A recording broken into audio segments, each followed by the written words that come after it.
أعوذ بالله من الشيطان الرجيم. بسم الله الرحمن الرحيم.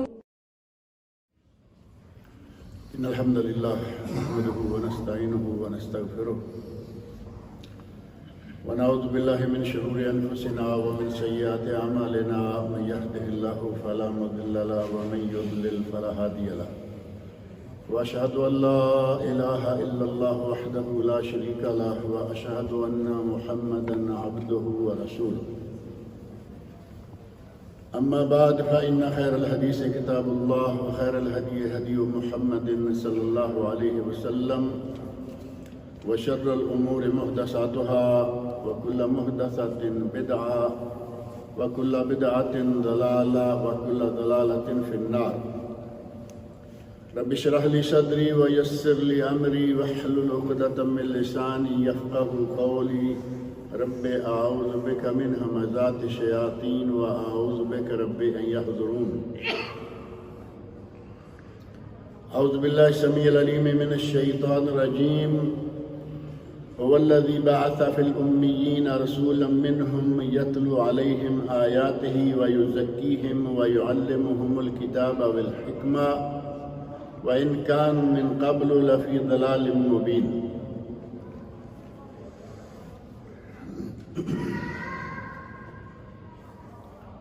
یہ سورۃ الجمعہ کی آیت نمبر 2 ہے. سورہ جمعہ کے بالکل آغاز میں اللہ رب العزت نے ارشاد فرمایا ہے هو الذی بعث فی الامیین رسولا منہم. اللہ وہ ذات ہے کہ جس نے ان پڑھ لوگوں میں سے انہی میں سے رسول مبعوث فرمایا، بھیجا. اور اس رسول کی ڈیوٹیاں کیا ہیں؟ یتلو علیہم آیاتہ، وہ رسول ان پر اللہ کی آیات کی تلاوت کرتا ہے، انہیں قرآن کریم سناتا ہے. وَيُزَكِّيهِمْ، اور ان کا تزکیہ کرتا ہے، انہیں پاک کرتا ہے.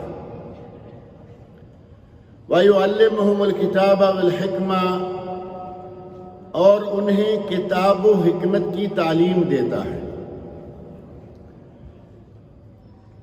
2-3 چیزیں بطور خاص اس آیت میں اللہ رب العزت نے ہمیں بتائی ہیں، جن میں سے پہلی بات یہ کہ نبی صلی اللہ علیہ وسلم جس معاشرہ میں بھیجے گئے وہ ان پڑھ لوگوں کا معاشرہ تھا.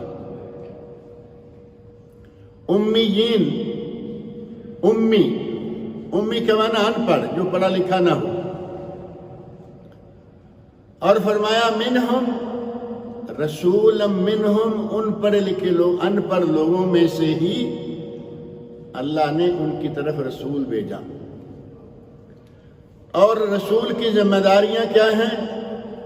یتلو علیہم آیاتہ، وہ ان لوگوں کے سامنے اللہ کی نازل کردہ آیات کی تلاوت کرتا ہے، قرآن کریم پڑھتا ہے اور انہیں قرآن کریم کی تعلیم دیتا ہے. اور دوسری ڈیوٹی یہ ہے وَيُزَكِّيهِمْ، اور وہ رسول ان کا تزکیہ کرتا ہے. تزکیہ کرنا یہاں ایک بڑا مشہور لفظ ہے. کہیں کوئی سروس لینا ہو تو کہیں گے کہ اپنی مسجد کے امام سے تزکیہ لے کے آئے. اب یہ تزکیہ کیا ہوگا؟ امام مسجد کسی نمازی کا تزکیہ دیتا ہے تو اس میں کیا کہتا ہے کہ یہ میری مسجد کا 5 وقت کا نمازی ہے، باجماعت نمازیں ادا کرتا ہے، نیک پرہیزگار. یعنی کسی کی صفائی بیان کرنا تزکیہ. اور نبی صلی اللہ علیہ وسلم کی ڈیوٹی یہ ہے کہ وہ اپنے صحابہ اور قیامت تک آنے والے لوگوں کا تزکیہ کرتا ہے، انہیں پاک کرتا ہے، ان کی طہارت کرتا ہے. اور یہ تزکیہ صرف ظاہر کا تزکیہ نہیں، نہانے دھونے کے احکام بتا دیے، وضو تیمم کے غسل کے احکام بتا دیے، صرف اسی پر بس نہیں، نبی صلی اللہ علیہ وسلم نے اپنی امت کے لوگوں کا تزکیہ ظاہر اور باطن دونوں کا تزکیہ کیا. ظاہری صفائی نظافت کیا ہے اس کے احکام بتائے اور باطنی نظافت کیا ہے اس کے احکام بتائے. باطنی نظافت سے تعلق رکھنے والی بہت ساری چیزیں ایسی ہیں کہ جنہیں ہم کوئی محسوس ہی نہیں کرتے، ہم سمجھتے ہی نہیں. لیکن سورۃ الحجرات میں اللہ رب العزت نے ان میں سے بعض چیزوں کا تذکرہ فرمایا. ان کا ذکر تھوڑا سا انشاءاللہ کرتے ہیں، اور اگلی ڈیوٹی اللہ رب العزت نے یہ بیان فرمائی وَيُعَلِّمُهُمُ الْكِتَابَ وَالْحِكْمَةَ، اور میرا نبی انہیں کتاب و حکمت کی تعلیم دیتا ہے. کتاب اللہ کی تعلیم دیتا ہے، اور حکمت کیا ہے؟ تمام مفسرین کہتے ہیں کہ حکمت سے مراد نبی اکرم صلی اللہ علیہ وسلم کی سنت اور شریعت. کتاب اللہ کی تعلیم بھی دیتا ہے اور ساتھ ہی سنت، کتاب اللہ کی شرح کیا ہے، کتاب اللہ کی تفسیر کیا ہے، اس کی بھی باقاعدہ تعلیم دیتا ہے. نبی صلی اللہ علیہ وسلم کی کچھ ذمہ داریاں، کچھ ڈیوٹیاں ذکر کرنے کے بعد اللہ رب العزت نے ان لوگوں کا جنہیں پہلے بھی کہا کہ امی لوگوں کا معاشرہ تھا، ان پڑھ لوگوں کا معاشرہ تھا، پھر فرمایا وَإِن كَانُوا مِن قَبْلُ لَفِي ضَلَالٍ مُبِينٍ، کہ وہ لوگ میرے نبی کی آمد سے پہلے کھلی ہوئی واضح گمراہی میں مبتلا تھے. اس معاشرے کی گمراہی کس حد تک تھی؟ اگر آپ سیرت کی کتابیں پڑھ کے دیکھیں تو پتہ چلتا ہے کہ جس معاشرے میں نبی صلی اللہ علیہ وسلم کو مبعوث کیا گیا، اس معاشرہ میں کوئی برائی ایسی نہیں جسے برائی کہا جا سکے اور وہ ان لوگوں میں نہ ہو. کوئی گناہ ایسا نہیں کہ اسے گناہ کہا جائے اور اہل مکہ میں وہ نہ ہو، اور کوئی پرستی ایسی نہیں کہ جسے پرستی کہا جائے اور مکہ والوں میں نہ ہو سوائے خدا پرستی کے. پتھروں کی پرستش کرنا معروف ہے نا.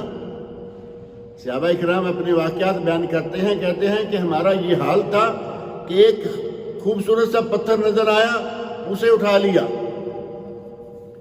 سفر میں جہاں چاہا اسے اپنے سامنے رکھا، پوجا کر لی، خدا بنائے رکھا، اور سفر میں چلتے چلتے کہیں اس سے اچھا پتھر، اس سے زیادہ خوبصورت پتھر نظر آیا، اسے پھینک دیا اور اسے خدا بنا لیا. ان لوگوں کا نبی اکرم صلی اللہ علیہ وسلم نے تزکیہ کیا، انہیں پاک کیا، شرک کی نجاستوں سے پاک کیا، اندر کی بیماریوں سے پاک کیا، انہیں کتاب و حکمت سکھلائی. اگرچہ وہ آپ کی آمد سے پہلے اس طرح کے گئے گزرے تھے. بتوں کی پوجا کے سلسلہ میں ایک واقعہ اور بھی ہے اور بڑا معروف ہے. ایک صحابی کہتے ہیں کہ میں سفر میں جاتا تو پتھر وتھر یہ وہ بت اٹھا کے لے جانا بھاری چیز ہوتی ہے، میں ستوؤں کا ہلکا پھلسا سا خدا بنا لیتا تھا. ستو معروف ہے نا، آٹا، جو کا آٹا، جو کے آٹے سے خدا بناتا، اپنے ساتھ لے لیتا. سفر میں کہیں اگر کچھ کھانے پینے کو نہ ملتا تو اپنے خدا کی ٹانگ یا بازو کاٹتا، وہ کھا لیتا. اس حد تک گمراہی میں مبتلا لوگوں میں نبی اکرم صلی اللہ علیہ وسلم کو اللہ رب العزت نے بھیجا، اور جہاں ہر طرح کی برائیاں تھیں، آپ سیرت پڑھتے ہیں کہ نبی صلی اللہ علیہ وسلم کی زندگی مبارک میں، آپ کی حیات طیبہ میں وہ معاشرہ اتنا پاک ہو گیا کہ آپ کی زندگی میں اور پھر 100 سالہ صحابہ کی زندگی میں چند گناہ نظر آتے ہیں. چند گناہ، ایک آدھ زنا کا واقعہ ہے، ایک آدھ چوری کا واقعہ ہے، اور وہ واقعات انگلیوں پر گنے جا سکتے ہیں. ایسا بھی نہیں کہ وہ کوئی بہت بڑے بڑے واقعات ہوئے اور بے شمار ہوئے، ایسا نہیں ہوا.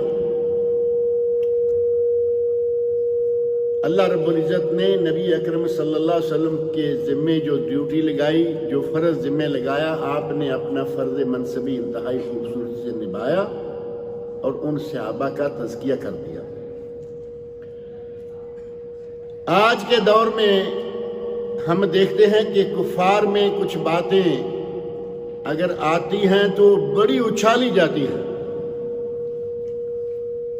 کچھ عرصہ پہلے کسی ریلوے اسٹیشن پر ایک چڑیا کا گھونسلہ تھا، اس میں سے ظاہر ہے کہ تنکے گرتے، کبھی ان کی بیٹھیں گرتی، کبھی کچھ ہوتا۔ اسٹیشن والوں نے کہا کہ اس گھونسلے کو یہاں سے نکالنا چاہیے۔ اب یہ خبر اس وقت ابھی میڈیا اتنا عام بھی نہیں تھا۔ آج تو میڈیا کھانے کی پینے کی خبریں بھی دے رہا نا۔ میڈیا اتنا عام بھی نہیں تھا، اس کے باوجود وہ خبر عالمی سطح پر پھیلی کہ فلاں ریلوے اسٹیشن پر چڑیا کا گھونسلہ تھا، اسے اٹھایا گیا، نکالا گیا، اور اس گھونسلے کے ساتھ کیا کیا گیا؟ اس گھونسلے کو نکالنے سے پہلے باقاعدہ ان کی پارلیمنٹ میں اجلاس ہوا اور اس میں طے ہوا کہ اس کا گھونسلہ اصل حالت میں یہاں سے اٹھا کے کسی جگہ منتقل کر دیا۔ یہ ایک بہت بڑا کارنامہ تھا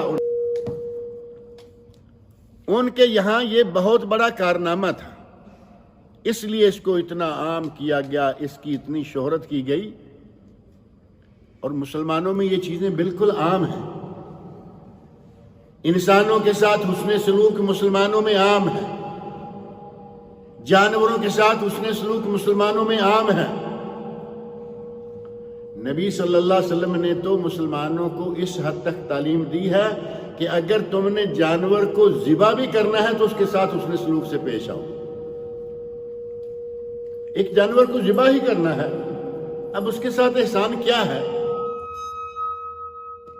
کافر کو یہ بات معلوم نہیں ہے، کیونکہ ان کے یہاں سر پہ ہتھوڑا مار کے مار دیں، بجلی کا جھٹکا دے کے مار دیں، کچھ بھی کر دیں، ان کے یہاں یہ پرواہ نہیں۔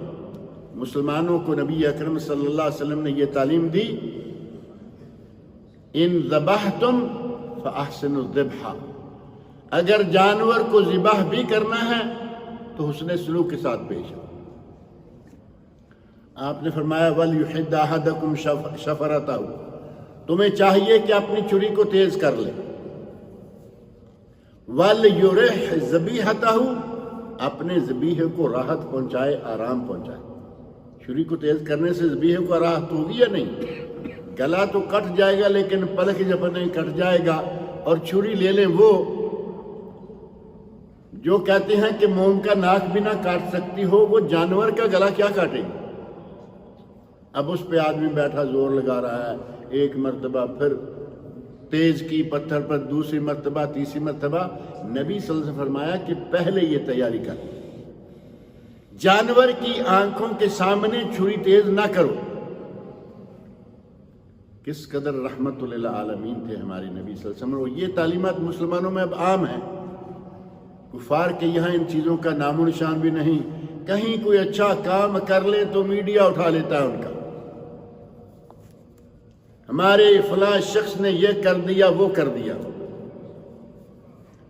نبی اکرم صلی اللہ علیہ وسلم نے اپنی امت کو جو تعلیمات دی ہیں، اگر ان تعلیمات پر مسلمان تھوڑا سا عمل کرتے رہیں تو مسلمان معاشرے سے بہتر دنیا کا کوئی معاشرہ ہو ہی نہیں سکتا۔ اور نبی صلی اللہ علیہ وسلم کی تعلیمات سے ذبح کرنا ہے تب احسان کرو، قتل کرنا ہے تب احسان کرو، جانوروں کے ساتھ احسان، غلاموں کے ساتھ احسان، آج کہہ لیجئے کہ اپنے نوکروں کے ساتھ احسان۔ نبی صلی اللہ علیہ وسلم نے وہ تعلیمات دی کہ اگر ان پر عمل کریں تو معاشرہ خوبصورت ہو جاتا ہے، اور وہ اخلاقی قدریں جو ہمیں آپ سکھلا کر گئے ہیں، کافروں کے یہاں ان کا کوئی ذکر بھی نہیں ہے۔ ان کے یہاں بس یہ کبھی کبھار کوئی واقعہ آ گیا، اسے انہوں نے اٹھا لیا اور کہا کہ ہمارے فلاں شخص نے یہ کر دیا ہے، وہ کر دیا ہے، حالانکہ وہ کچھ بھی نہیں ہوتا۔ نبی اکرم صلی اللہ علیہ وسلم فرماتے ہیں لا تحاسدوا، آپس میں ایک دوسرے کے ساتھ حسد نہ کرو۔ اندر کی بیماری ہے یا نہیں؟ اس کا ظاہر سے کوئی تعلق نہیں ہے، اس میں ہاتھ استعمال نہیں ہوتا، اس میں آنکھ استعمال نہیں ہوتی، اس میں پاؤں استعمال نہیں ہوتا۔ حسد نہ کرو۔ اور آج ہمارے معاشرے میں نبی صلی اللہ علیہ وسلم کی اس تعلیم کو بڑی حد تک چھوڑا جا رہا ہے۔ آپ تعلیم دے گئے، اپنے صحابہ کو اس بات پر پابند کر گئے، لیکن آج چھوڑا جا رہا ہے۔ آج آپ دیکھتے ہیں جسے نظر بد کہا جاتا ہے، وہ کیا ہے؟ عموماً وہ حسد کے نتیجہ میں ہی ہوتی ہے۔ کسی کا بچہ خوبصورت دیکھ لیا، اپنی جان پہ بن گئی۔ کسی کی گاڑی خوبصورت دیکھ لی، دل ہی دل میں جل گئے۔ کسی کا گھر اچھا دیکھ لیا، اندر آگ لگ گئی، اور اس کے نتیجہ میں نظر بد شروع ہو جائے گی۔ ان کا اللہ کی وہ نعمت جو ہے ان سے کسی نہ کسی طرح سے خراب ہو جائے گی۔ بچہ بیمار ہو گیا، گاڑی کا ایکسیڈنٹ ہو گیا، گھر میں کوئی نہ کوئی مصیبت آ گئی۔ اگر نبی صلی اللہ علیہ وسلم کی تعلیمات پر عمل کریں، آپ نے فرمایا لا تحاسدوا، آپس میں ایک دوسرے کے ساتھ حسد نہ کرو، ولا تناجشوا، نجش یہ بے نجش ہے۔ بے نجش کیا ہے؟ آپ نے ایک چیز خریدنی تو نہیں، لیکن محض سامنے جو خریدار آیا ہوا ہے اس کے لیے قیمت بڑھانے کے لیے ایسے ہی بولی دے دیتے ہیں۔ مارکیٹوں میں یہ چیزیں پائی جاتی ہیں، خاص طور پر جہاں نیلامی ہوتی ہے۔ ایک آدمی نے کہا کہ مجھے یہ چیز چاہیے، میں اس کے 500 دیتا ہوں۔ ایک آدمی کھڑا ہے، پتہ نہیں وہ اس چیز کے مالک کی طرف سے ہے، نیلام گھر کی طرف سے ہے، وہ کہے گا جی میں 700 دیتا ہوں۔ اس نے لینی نہیں، محض اس چیز کی قیمت بڑھانے کے لیے، اس آدمی کو تکلیف دینے کے لیے وہ بولی دے رہا ہے۔ اس کی چونکہ حاجت ہے، یہ کہے گا میں 800 دیتا ہوں۔ 500 کی چیز کو 800 900 پر لے گئے۔ اللہ کے نبی صلی اللہ علیہ وسلم فرمایا یہ کام مت کرو، قیمت بڑھانے کے لیے بولیاں مت دو۔ خریدنی ہے، جتنی مناسب قیمت ہے وہ ضرور لگاؤ۔ ولا تباغضوا، آپس میں بغض، ایک دوسرے کے ساتھ نفرت، دلوں میں دشمنی یہ نہ پال کے رکھو۔ ولا تدابروا، اور نہ ہی ایک دوسرے کی طرف پیٹھ پھیرو۔ معمولی بات پہ ہم جو ہیں وہ سارے تعلقات ختم کر دیتے ہیں۔ وہ آدمی آ رہا ہے، کوشش کریں گے کہ کہیں ادھر سے نکل جائیں، ہمیں وہ دیکھ نہ پائے یا میں اسے دیکھ نہ پاؤں۔ کسی کی طرف پیٹھ پھیر دینا یا کسی کی پیٹھ پیچھے اس کی غیبتیں کرنا، نبی اکرم صلی اللہ علیہ وسلم نے اس قسم کی ساری چیزوں سے منع کیا۔ اور ایک بات، وَلَا يَبِعْ بَعْضُكُمْ عَلَى بَيْعِ بَعْضٍ، آپس میں ایک دوسرے کی بے جو ہے، خرید و فروخت، اس میں بلا وجہ دخل اندازی نہ کرو۔ اب یہ بے علی بے یہ کیا ہوگا؟ آپ کا ایک بھائی ایک چیز خریدنے لگا ہے، اگر اس کی بات چل رہی ہے، نیلامی کی بات الگ ہے، یہاں ایک بات چل رہی ہے، ایک آدمی کچھ خریدنے جا رہا ہے، آپ جب تک وہ وہاں سے ہٹ نہ جائے اس میں دخل اندازی نہ کریں۔ اور یہاں ایک بات اور بھی ہے کہ تم میں سے کوئی شخص کسی کا رشتے کا معاملہ چل رہا ہے، بیٹی ہے، بیٹا ہے، رشتہ کرنا ہے، آپ نے فرمایا کہ ایک کے پیغام پر دوسرا آدمی پیغام نہ دے جب تک وہ آپس میں ہٹ نہ جائے۔ یعنی آپس میں رشتہ طے ہو رہا تھا، اگر ہٹ گئے تو آپ کا حق ہے کہ اب اپنا پیغام دے دو، لیکن وہ پیغام دیے ہوئے ہے، جا کے اپنا پیغام دے دیا، اپنے کسی رشتہ دار کا دے دیا، چھوڑو یہ کنگل، یہ گنگلے، یہ کیا رشتہ کر رہے ہو، میرے پاس اتنا یہ اور وہ رشتہ ہے، کھانے پینے والے لوگ ہیں، کاروں کوٹھیوں والے، پہلے آدمی کا رشتہ خراب کر دیا، بنتا بنتا کام خراب کر دیا۔ نبی صلی اللہ علیہ وسلم نے فرمایا کہ یہ نہ کرو، بے پر بے نہیں اور منگنی کے پیغام پر دوسرا کوئی پیغام نہ دے۔ صحیح مسلم کی حدیث ہے۔ اور اللہ رب العزت نے قرآن کریم میں خاص طور پر میں نے ذکر کیا تھا سورۃ الحجرات میں بہت سارے ایسے اخلاق جن سے اندر بھی پاک باہر بھی پاک، ایسے اخلاق کی قدریں بیان فرمائی ہے۔ اکمل المومنین ایمانا، پہلے یہ حدیث ذہن میں رکھے، نبی صلی اللہ علیہ وسلم فرماتے ہیں کہ مومنوں میں سے سب سے کامل ترین مومن احسنہم خلقا، کامل ترین ایمان والا مومن وہ ہے جو اخلاق میں سب سے اعلیٰ ہے۔ یعنی حسن اخلاق کی قیمت یہ ہے کہ مومنوں میں سے بھی سب سے کامل ترین ایمان والا وہ ہوگا جو اخلاق میں اعلیٰ۔ اور قیامت کے دن نبی صلی اللہ علیہ وسلم فرماتے ہیں کہ میرے سب سے نزدیک کون ہوگا؟ قیامت کے دن مجلس بیٹھنے کے لیے میرے نزدیک کسے ملے گی؟ جس کا اخلاق سب سے اچھا ہو۔ اور فرمایا کہ میزان حسنات، جس میزان میں نیکیاں تولی جائیں گی اس میزان میں سب سے بھاری عمل حسن اخلاق ہوگا۔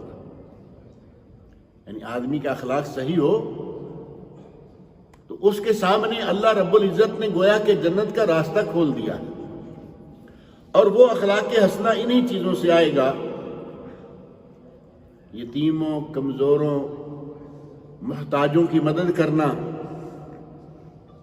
اور گزشتہ درس میں یہ بات آئی تھی کہ طویل العمر لوگوں کا احترام کرنا، ان کے ساتھ احسان کرنا، وہ آپ کا دادا ہو، وہ آپ کا چچا ہو، وہ تایا ہو، یا کسی کا کچھ رشتہ دار۔ ایسے ہی آپ کو معلوم ہے کہ یہ شخص بڑی عمر والا ہے، اس کے ساتھ تعاون کر دیں۔ اندھا ہے، اس کے ساتھ تعاون کر دیں۔ کوئی کسی بھی طرح کا حاجت مند ہے، اس کی ضرورت کو پوری کرنے کی کوشش کریں۔ اگر کسی معاشرے میں یہ چیزیں آ جائیں تو آپ سمجھ سکتے ہیں کہ وہ معاشرہ کتنا خوبصورت ہو جائے۔ سورۃ الحجرات میں اللہ رب العزت نے آیت نمبر 10 میں ارشاد فرمایا انما المؤمنون اخوہ، مومن آپس میں بھائی بھائی ہیں، مومنوں کو آپس میں بھائی بھائی ہونا چاہیے، مومن کو آپس میں بھائی بھائی رہنا چاہیے۔ آج مومن آپس میں بھائی بھائی ہیں یا نہیں؟ ہم کافروں کو اپنا بھائی ضرور بنائے پھرتے ہیں۔ آپ دیکھیں گے خاص طور ہمارے بعض لیڈر حضرات جو ہیں وہ مسلمانوں کو اپنی برادری شمار کرے نہ کرے، کہیں گے کہ یہ ہماری ہندو برادری، یہ ہماری سکھ برادری، یہ ہماری عیسائی برادری۔ قرآن کریم میں اللہ رب العزت نے فرمایا ہے کہ کافر کبھی مسلمان کی برادری نہیں ہو سکتی۔ انما المؤمنون اخوہ، اگر بھائی چارہ ہے، برادری ہے تو وہ مومن کی برادری ہے اور بس۔ اس آیت نمبر 10 میں مختصر سا یہ جملہ آیا اور آگے آیت نمبر 11 میں فرمایا لا یسخر قوم من قوم، کوئی قوم کسی دوسری قوم کا مذاق نہ اڑائے۔ ہمارے یہاں جو تھوڑا کھانے پینے والا ہے وہ غریبوں کا مذاق اڑاتا پھر رہا ہے،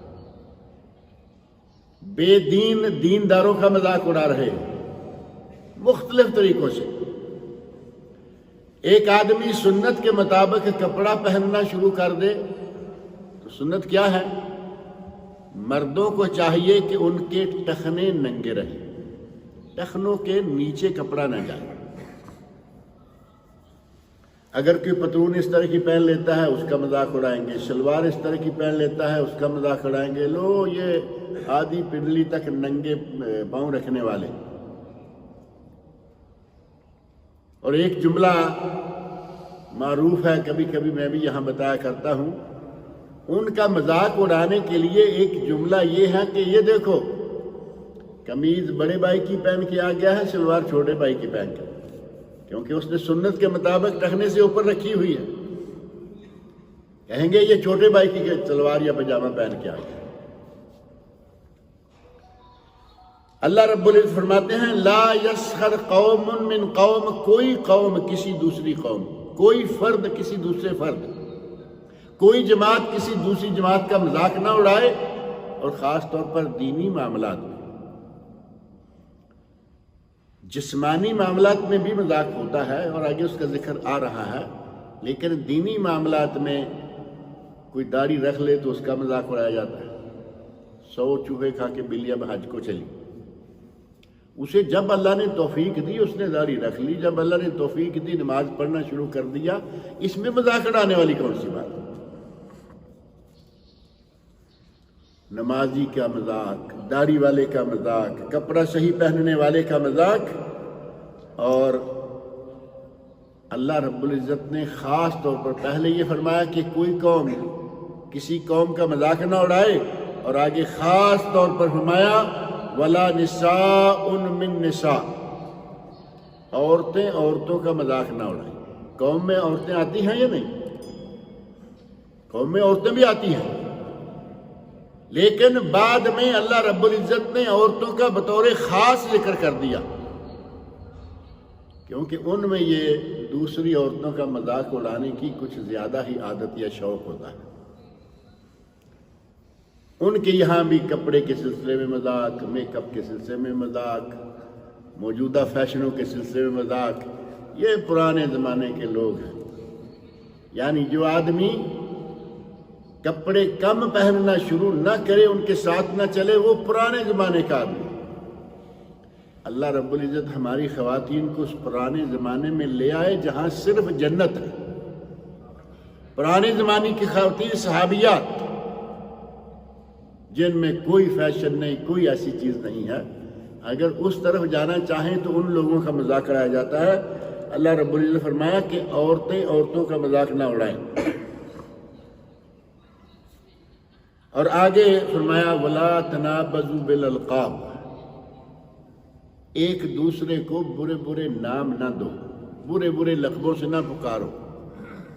ہمارے یہاں بڑا ہی عام ہے، ذرا قد چھوٹا ہے اس کے سامنے کہیں یا نہ کہیں بعد میں اس کو ٹنگا یا چھوٹے قد کا کچھ نہ کچھ لفظ ضرور دیں گے، لمبے کو لمبو کریں گے، کالے کو کالا، کالو۔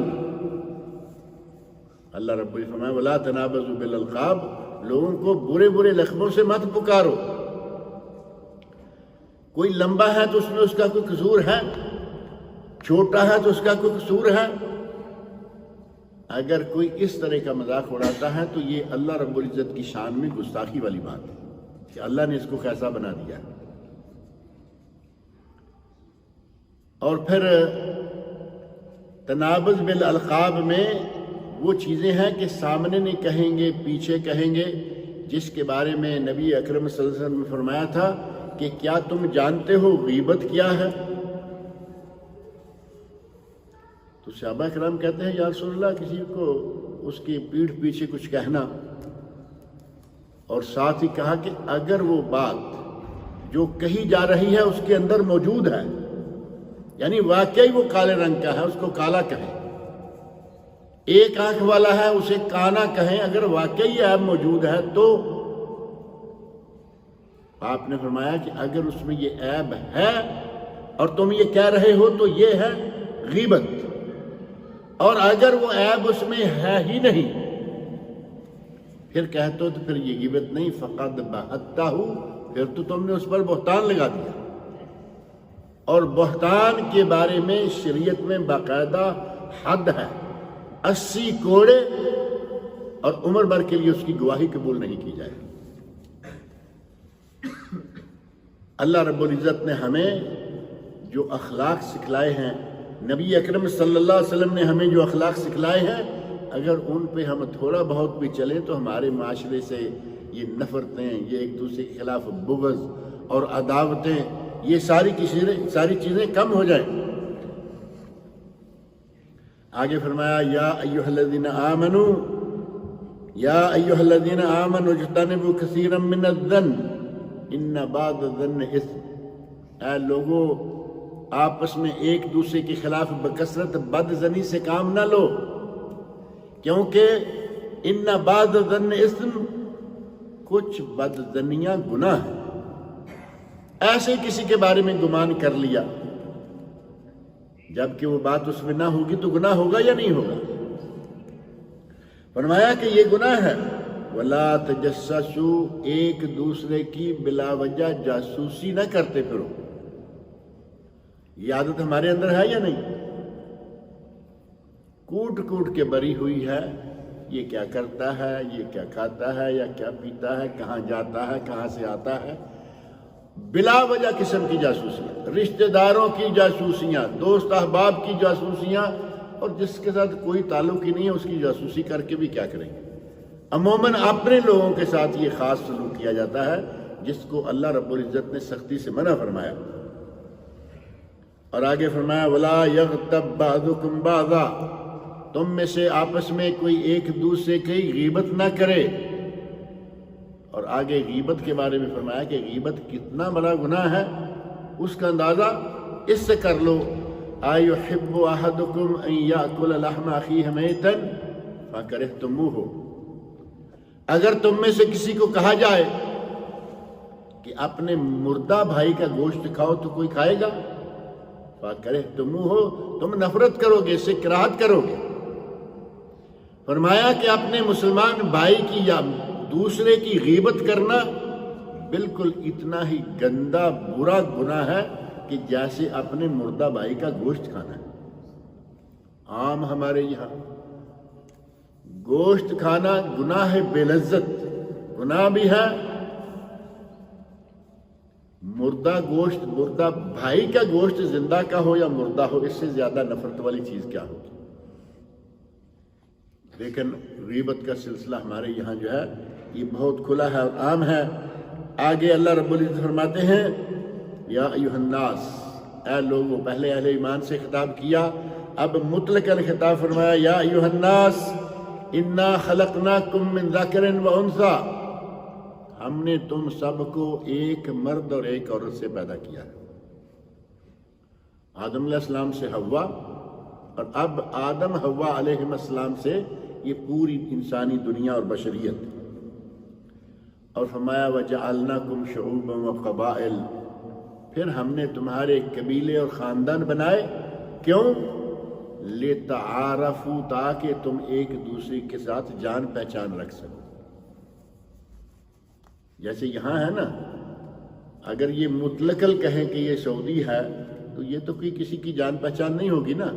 اس کے آگے جان پہچان یہ ہے، یہ گہتانی ہے، یہ غامدی ہے، یہ فلاں ہے، یہ فلاں ہے. اسی طرح ہمارے ہیں، ہمارے یہاں بھی خان صاحب ہیں، مغل صاحب ہیں، چیمہ صاحب ہیں، چٹھا صاحب ہیں، الگ الگ برادریاں، الگ الگ خاندان. اللہ فرما رہے ہیں کہ ہم نے خاندان قبیلے کیوں بنائے؟ محض تعارف کے لیے. یہ نہیں کہ یہ خاندان بہت اعلیٰ اور بالا ہے، اور یہ ایسا نہیں، صرف ایک دوسرے کے ساتھ تعارف کے لیے ہم نے بنایا. ان اکرمکم عند اللہ اتقاکم، ان خاندانوں میں، ان برادریوں میں، ان قبیلوں میں کچھ نہیں رکھا ہوا. اگر اللہ کے یہاں کسی کی عزت ہے تو وہ صرف اس کی جس میں تقوی زیادہ ہے. اللہ کے یہاں جو معیار اکرام ہے، عزت کا معیار ہے، وہ صرف تقوی ہے. اگر ان تعلیمات کو آپ اپنے سامنے رکھتے ہیں، آپ کے دل میں یہ باتیں ہوں، عمل میں یہ باتیں آئیں، تو یقیناً یہ بات آپ دیکھ سکتے ہیں کہ معاشرے میں انتہائی بہترین ماحول پیدا ہو جائے. یہ نفرتیں، یہ ایک دوسرے کے خلاف بغض اور ایک دوسرے کے خلاف دلوں میں دشمنیاں، یہ ساری کی ساری ختم ہو جائیں اور بہترین معاشرہ سامنے آئے. اور مسلمانوں کا معاشرہ عموماً آج بھی الحمدللہ کافروں کے معاشرے سے بہت اچھا ہے. نیکیاں کی جاتی ہیں، نمازیں پڑھی جاتی ہیں، روزے رکھے جاتے ہیں، اللہ کی بات کی جاتی ہے. اور جس غرض کے لیے انسان کو اللہ نے بنایا وہ کیا تھی؟ وَمَا خَلَقْتُ الْجِنَّ وَالْإِنسَ إِلَّا لِيَعْبُدُونِ، میں نے جن و انس کو صرف اپنی عبادت کے لیے بنایا ہے. انسان ہو، جن ہو، اب کافر جو ہیں ان کو اللہ رب العزت نے یہ توفیق نہیں دی، یہ توفیق بھی اللہ نے مسلمانوں کو دیا کہ یہ اپنی تخلیق کا مقصد جانتے ہیں، الا ماشاء اللہ کچھ ہیں جن کو پتہ نہیں کہ ہمیں اللہ نے بنایا ہی کیوں تھا، لیکن عموماً مسلمان یہ جانتا ہے کہ اسے اللہ نے کیوں بنایا، اور وہ یقیناً اس پر عمل پیرا ہے، اخلاقی قدروں سے وہ مزین ہے، اور اخلاق ہی وہ دولت ہے جس کی وجہ سے آج اسلام دنیا میں ہر ملک میں موجود ہے۔ نبی اکرم صلی اللہ علیہ وسلم نے ایک بشارت دی تھی کہ یہ اسلام ہر جگہ جائے گا، ہر ملک میں داخل ہوگا، چاہے تو ان لوگوں کے عزت آبرو کے ساتھ داخل ہوگا، قبول کر لیں گے عزت آبرو کے ساتھ، اور چاہے تو ان لوگوں کو ذلیل کر کے یہ اسلام ہر جگہ جائے گا۔ اور آج الحمدللہ شاید دنیا کا کوئی کونا ایسا نہیں، اور سورج کی روشنی جہاں تک پہنچتی ہے ایسا کوئی علاقہ نہیں جہاں اسلام موجود نہ ہو، اور یہ اسلام جو ہے وہ مسلمانوں کے اخلاق سے پھیلا ہے۔ سب سے پہلے نبی اکرم صلی اللہ علیہ وسلم کے اخلاق سے پھیلا، صحابہ اکرام کے اخلاق سے پھیلا، اور آج بھی مسلمانوں کے اخلاق سے مختلف موقعوں پہ آپ کو واقعات ملتے ہیں کہ ہم اسلام کیوں لائے۔ کوئی کہتا ہے قرآن کریم کو پڑھ کے ایمان لایا، کوئی کہتا ہے کہ میں فلاں مسلمان میں فلاں عادت دیکھ کر یا مسلمانوں کی فلاں عبادت دیکھ کر میں اسلام لایا۔ اسلام جو ہے وہ تلوار سے نہیں بلکہ اخلاق سے پھیلا ہے، اور اس کے بہت سارے واقعات موجود ہیں جن کے ذکر کا یہ موقع نہیں ہے۔ اللہ رب العزت سے میری دعا ہے کہ وہ مجھے اور آپ سب لوگوں کو اسلامی قدروں کو، اسلامی اخلاق کو اپنانے کی توفیق عطا فرمائے۔